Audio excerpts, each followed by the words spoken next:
everybody, Venom001 here with another commentary on Battlefield Bad Company 2. Today I'm bringing you Atacama Desert, and this is going to be a three-part video, because I've been giving the long videos a bit of thought and that, and it seems a bit more sensible to have a three-part video over a whole game than just put the whole game up. I know I can do that with my increased upload time and that, but you gotta consider the people watching it. You know, I've had a lot of comments saying that I can't really sit through an entire 30-minute, game and watch it, which is fair enough, and I totally agree. You know, I've been thinking about it myself a lot. So this is gonna be a three-parter, mate.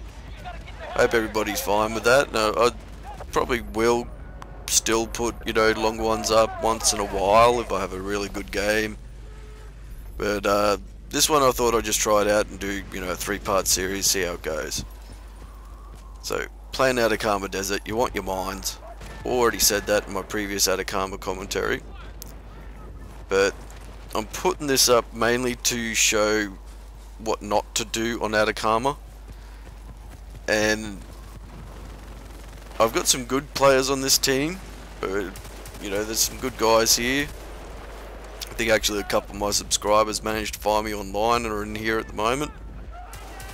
It's a pretty good team for, say, the top 3 or top 5 maybe. But the rest of the team just, I don't know, mate, they seem to be running around like chickens with their heads cut off. They don't know where to go, what to do, what to protect. So, let me break it down for you of what you've got to protect. The big blue square icons on your screen. That's it. That's all you've got to do is protect those things.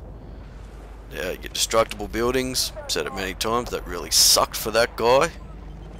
Bloody hind blew up my mind. Said it before, destructible buildings, let them go, don't worry about it. It's all fucking good. Now, what you've got to remember when you're playing Atacama, there's too many bloody buildings. That kind of sounded like I meant that in a negative context, but not really. I like the close quarter combat, the urban environment combat, that's what I really like playing the game for. But Atacama's got a lot of buildings that they can set up in and pretty much keep a spawn point alive in your base and just fuck you entirely over. A lot of players like to set up in that building just in front of A there, right next to the crate. They set up, they probably, maybe a medic sits back and he just holds that spawn point. Gets any players up that have to be killed inside the building. I'm running for the bloody fads here right now, mate. I want that hind out of the air as quick as I can. But he's already after me. Everybody's actually after me. Here, you watch this shit. So the Vads is up and I'm trying to get him. Doing an alright job, but he's starting to fuck off. Got the vehicle damage. That bloody tree there's a real pain in the ass when you're on the Vads. But look at this. Bloody quad's coming right at me. Trying to hit it. But it's bloody bushes from the broken out tree were taking it. And he got a grenade over, which didn't kill me. So now he's fucked off over towards the ship to get in towards the shipping containers. I have a couple of shots at him right now. You can see him running off there. Got a couple of snipers pegging at me as well now.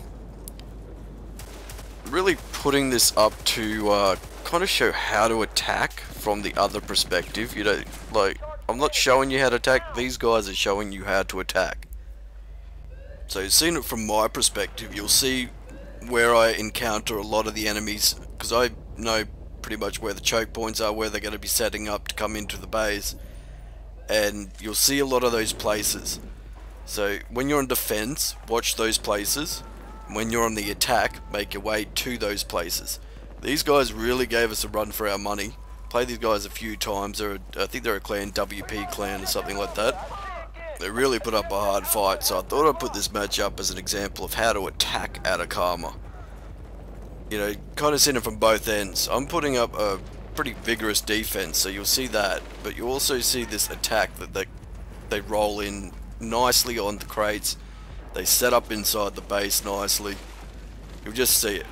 You'll see me hitting the choke points and kind of defending the right areas to be defended, or what I believe are the right areas.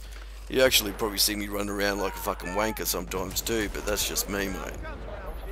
Using the G3 at the moment. I'm getting close to platinum, so I'm whipping that out. Just using the iron sight, mate. Gotten used to all the iron sights on the weapon, so I pretty much use them standard now. Not saying anything against, you know, using 4 times or anything like that. If it's your personal preference, go for it. It's pretty much what the game boils down to, in my opinion. You know, it's your personal preference. What you want to use it, mate. And I'm really fucked up here, mate. I was looking too far over to the right-hand side of the map, and I just didn't catch him, mate, until the last second out of the corner of my eye. I saw him in that shipping container. That's what they're doing. They're bounding, mate. They're setting up in one spot, waiting till, you know, a break in the fire, or, you know, just they notice that enemies are moving over to the other side, and they just move in nice and quick, bounding from position to position, from cover to cover. That's the way you want to play this game. You don't want to be running out the open. You notice I do it, mate. I'll run out the open heaps. But it's really, you know, it's my own stupid bloody fault.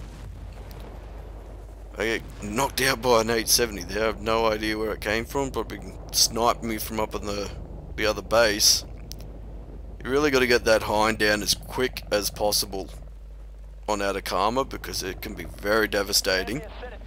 I had a game a while ago that I just didn't put up because it was pretty much just me sitting in the hind gunner seat, and I got 93 kills.